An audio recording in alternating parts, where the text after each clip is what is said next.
వివిధ మీడియాలో వస్తున్న ప్రచారాన్ని అధిష్టానం దృష్టికి తీసుకువెళ్లాలని కందుకూరు ఎమ్మెల్యే మారుగుంట మహేందర్ రెడ్డి అన్నారు. ఆయన కందుకూరులో మీడియా సమావేశం నిర్వహించారు. ఈ సందర్భంగా ఆయన మాట్లాడుతూ ఇలాంటి వాటిపై అధిష్టానం క్లారిటీ ఇస్తుందని, 5 ఏళ్లుగా ముఖ్యమంత్రి వైఎస్ జగన్మోహన్ రెడ్డి అనేక అంశాల్లో దేశంలోనే మొదటి స్థానంలో ఉన్నారని ఆయన పేర్కొన్నారు. మనం ఇప్పటి వరకు జరుగుతున్న సంక్షేమ కార్యక్రమాల వరవడిని ఒకసారి మనం పరిశీలన చూస్తే దేశంలోనే అతిపెద్ద సంక్షేమ కార్యక్రమాల పెద్ద ఎత్తున జరుగుతున్న రాష్ట్రంగా ఆంధ్రప్రదేశ్ ఇప్పటికే గుర్తించబడిందన్న విషయాన్ని మీ దృష్టికి తీసుకువస్తూ దీనిని గౌరవ ముఖ్యమంత్రి వర్యులు జగన్మోహన్ రెడ్డి గారు గత 5 సంవత్సరాల కాలం దగ్గరికి వస్తూ ఉంది.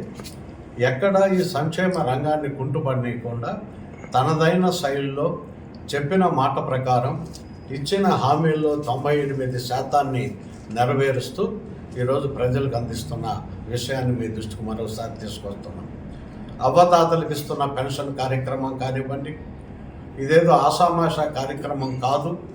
ఇది సుమారు 24,000 కోట్ల రూపాయలని ప్రతి సంవత్సరం కూడా ఖర్చు పెడుతూ వృద్ధులైన వారికి అండగా నేను ఉంటానన్న ఒక భావాన్ని కలగజేస్తూ వితంతువులైన వారికి నేను సోదరుడిగా మీ కుటుంబంలో మమేకమై మీకు సహాయకారిగా ఉంటానన్న చెప్పిన విషయం కానించి, అలాగే దివ్యాంగులకి ఒక సోదరుడిగా ముందుకొచ్చి నిలబడి వారి జీవితాల్లో కొంతమేరకు ఆర్థిక భరోసాల్ని వెలుగుల్ని నింపుతున్న వ్యక్తిగా మీకు ఈ కార్యక్రమాలు జరుగుతున్న తీరుతెన్నులన్నీ కూడా తెలుసు. ఏది ఆలస్యం కాకుండా 1వ తారీఖు నాటికి ఖచ్చితంగా ఈ పింఛన్ల కార్యక్రమం అనేది ఈ రాష్ట్రంలో జరుగుతున్న తీరుతన్నులు. దీనికి గాను ముఖ్యమంత్రి గారు తను నమ్మిన వాలంటీర్ వ్యవస్థ విధానం, ఆ వ్యవస్థ పనిచేస్తున్న తీరు, ఈరోజు అనేక రాష్ట్రాలు ఆ వ్యవస్థని ప్రవేశపెట్టుకోవాలని ఆలోచిస్తున్న విధానాన్ని బట్టి మనకు అర్థమవుతుంది.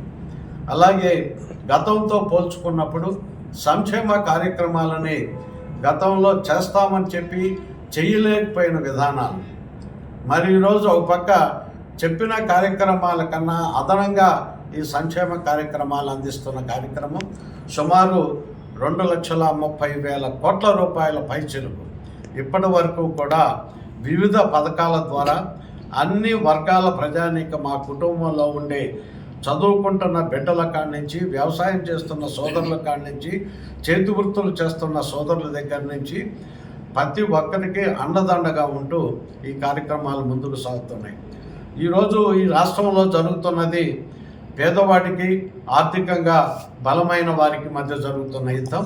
దీంట్లో కులాలకి, మతాలకి, వర్ణాలకి, వర్గాలకి ప్రమేయం లేకుండా కేవలం ధనికులకైనా వారికన్నా దిగువ స్థాయిలో బతుకుతున్న పేదవారికి మధ్య జరుగుతున్న పోరే రేపు 2024 ఎన్నికలని చెప్పి ఈ సందర్భంగా గుర్తు చేస్తూ పేదలకి అండగా నిలబడుతున్న జగన్మోహన్ రెడ్డి గారిని అందరూ ఆదరించాల్సిన ఆవశ్యకతని ఒకసారి గుర్తుకు చేసేదానికి ఈ యొక్క సమయాన్ని తీసుకోవటం జరుగుతూ ఉంది. పేదలకు సంబంధించి వాళ్ళకి ఇంటి స్థలాల విషయంలో అయితేనేమి, గృహ నిర్మాణ విషయం అయితేనేమి, అసంపూర్తిగా ఉన్న టిడ్కో గృహాలని సంపూర్ణంగా అన్ని వసతులతో పూర్తి చేసే కార్యక్రమం అయితేనేమి, ప్రతి ఇంటికి నీటి కుళాయిలను ఇచ్చే కార్యక్రమం ఒక పక్క జేజేఎం కింద శరవేగంగా జరుగుతున్న కార్యక్రమాలు అయితేనేమి, నాడు నేడు కింద పేద పిల్లలు చదువుకుంటున్న పాఠశాలల రూపురేఖల్ని సంపూర్ణంగా మారుస్తూ గత 3-4 రోజుల నుంచి